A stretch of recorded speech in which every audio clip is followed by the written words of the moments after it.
현대 성서학자들은 아가서를 처음에 이것은 희곡이다라고 주장을 했어요. 희곡 뭔지 알죠?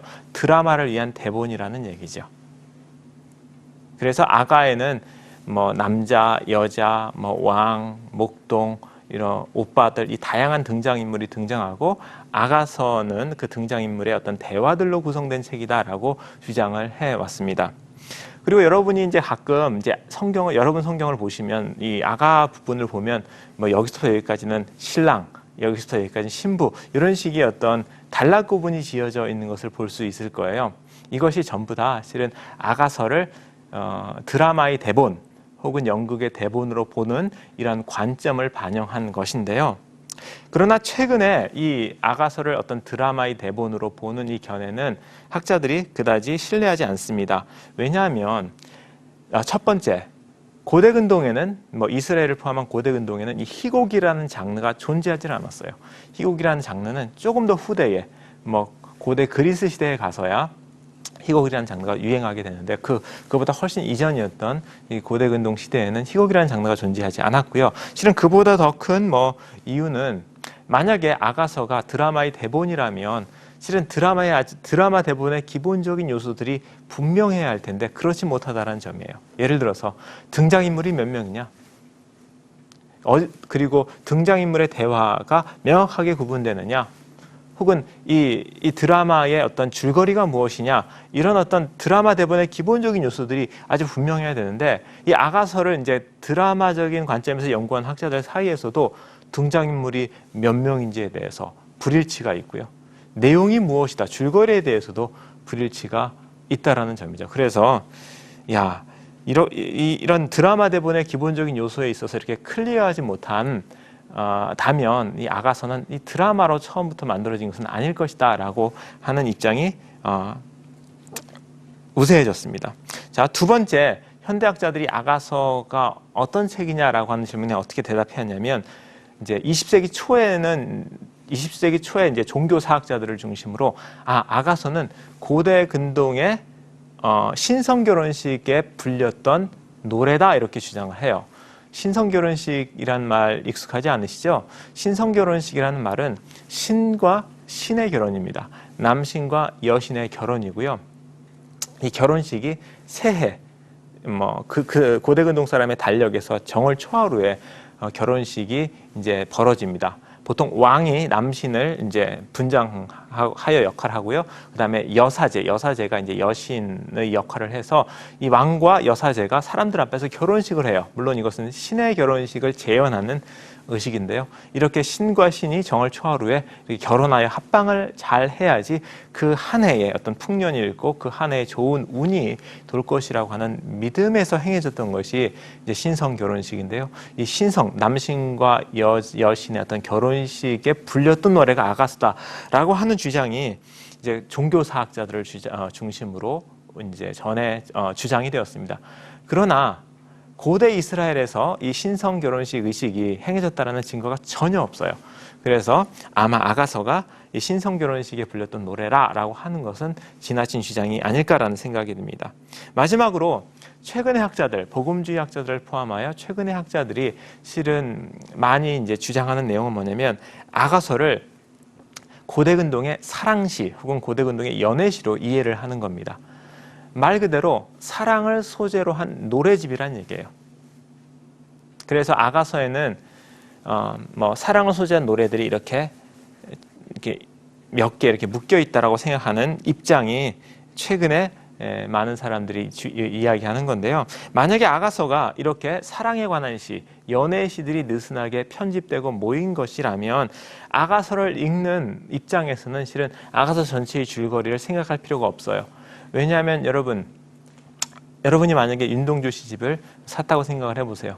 그러면 여러분 윤동주 시집을 읽을 때 처음부터 끝까지 일관적으로 관통하는 줄거리를 생각하며 읽진 않잖아요. 그 개별 시들의 심상이나 주제에 집중하면서 읽잖아요.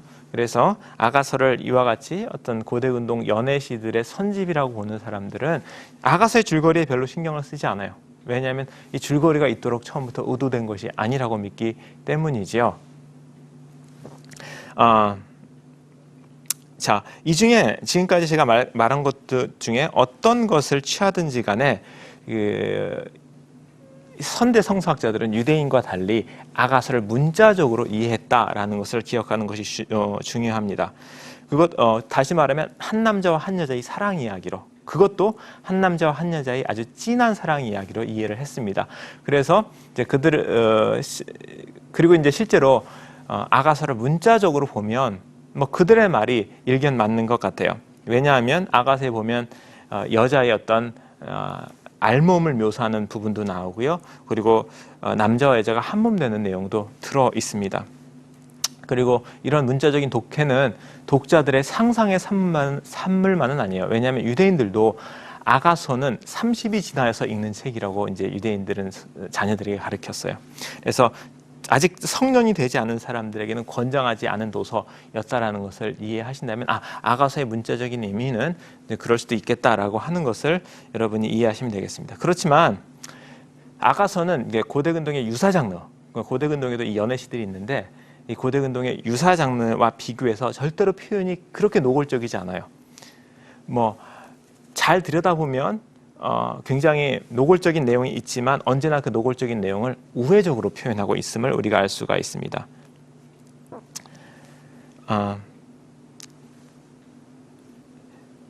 자, 제가 아가서에 관한 현대학자들의 세 가지 입장을 얘기했는데요. 실은 가장 그러면 좋은 입장이 뭐냐라고 했을 때 이렇게 대답해 드릴 수 있을 것 같아요. 아가서는 연애 시들, 사랑에 관한 시들의 모음이다라고 여러분이 이해하시면 좋고요. 단 그것이 어떤 원칙 없이 그냥 이렇게 편집된 것이 아니라 어떤 한 일관된 줄거리를 가지도록 저자에 의해서 배열되었다라고 이해하시면 좋겠습니다. 그래서 아가서를 여러분이 시로 읽는 것이 굉장히 중요하고요. 또 동시에 아가서에 나온 줄거리를 파악하는 것이 또한 중요합니다. 그래서 제가 이제 계속 이번 시간과 다음 시간에 이야기할 아가서의 어떤 신학적인 메시지에 관해 이야기할 때도 아가서의 줄거리가 있다라고 전제하고 여러분에게 말씀드리려고 합니다. 자, 그럼 지금 아가서에 관한 두 번째 주제로 넘어가겠는데요. 그러면 아가서의 줄거리가 뭐냐라는 얘기를 해야 될 것 같아요. 아까도 얘기했듯이 아가서가 본래 희곡, 즉 드라마를 위한 대본은 아니지만 아가서 아니고 그 아가서라는 것은 사랑시, 사랑에 관한 시들이 이렇게 모여있는 책이지만 그 모임이 그냥 무원칙적인 모임이 아니라 하나의 줄거리를 이루도록 이렇게 편집되었다고 말씀을 드렸었죠. 그래서 우리가 아가서를 읽을 때 이 줄거리를 생각해야 되는데 아가서에는 분명히 일관된 줄거리가 있습니다. 그리고 이 줄거리가 무엇이냐에 대해서 학자들 사이에 토론이 있는데 이제 저는 여러분들에게 이제 소개하는 이 줄거리는 2인 드라마 이론에 따른 것입니다. 어려운 말이니까 써드리는 게 좋겠어요. 2인 드라마. 다시 말해서 이 이론은 아가서의 주인공이 2명뿐이라는 거예요. 사랑하는 한 남자와 사랑하는 한 여자가 주인공이 되어서 이야기가 전개된다는 뜻입니다. 자, 아가서의 줄거리를 간단하게 요약하면요. 아가서는 한 남자와 한 여자가 아가서는 한 여자가 자기를 소개하는 내용으로부터 시작을 합니다. 아가서 1장 5절과 6절이 아가서의 주인공 여자의 자기소개 부분입니다. 그리고 그 다음에는 그 여자가 자신의 사랑하는 남자를 만나는 장면으로 이어지죠. 이렇게 만난 남자와 여자는 서로를 알아가는 대화를 진행합니다. 그리고 이렇게 대화를 통하여 사랑과 신뢰를 쌓은 다음에는 이제 2번의 데이트를 하게 돼요. 한 번은 도회적인 분위기가 나는 장소에서 데이트를 하고요. 또 한 번은 목가적인 분위기가 나는 장소에서 데이트를 합니다. 이와 같이 대화를 통하여 서로를 알아가고 그리고 2번의 데이트를 통하여서 신뢰를 쌓은 다음에 드디어 청혼을 합니다. 이것이 2장 15절부터 이제 나오는 내용이고요. 청혼을 한 다음에 3장에는 이 두 남녀가 결혼식 하는 장면이 나와요. 그래서 아가서 3장은 결혼식 내용이고요. 자, 이것이 아가서의 끝이면 얼마나 좋겠습니까? 그런데 이것이 끝이 아니에요. 아가서의 내용은 이렇게 결혼한 한 남자와 한 여자가 관계 위기를 겪는 내용이 4장부터 나옵니다. 우리도 그렇잖아요. 우리가 사랑하는 남자와 여자와 결혼을 하지만 그 결혼이 늘 행복하게 사는 건 아니잖아요. 늘 언제나 그 관계 위기가 찾아오듯이 아가서 4장도 그 관계 위기에 대한 얘기를 합니다. 그리고 그 관계 위기가 왔을 때 그 주인공들이 어떻게 그 관계 위기를 극복하는지를 또한 설명을 합니다. 그리고 여인의 적극적인 노력에 의해서 그 첫 번째 사랑이 회복이 되는데요. 그 장면이 6장 2절에 나오고요. 이렇게 회복된 첫사랑, 이렇게 회복된 한번 시련을 겪은 이 남녀의 사랑이 더 깊어진다라고 하는 내용이 6장과 7장에 이어집니다.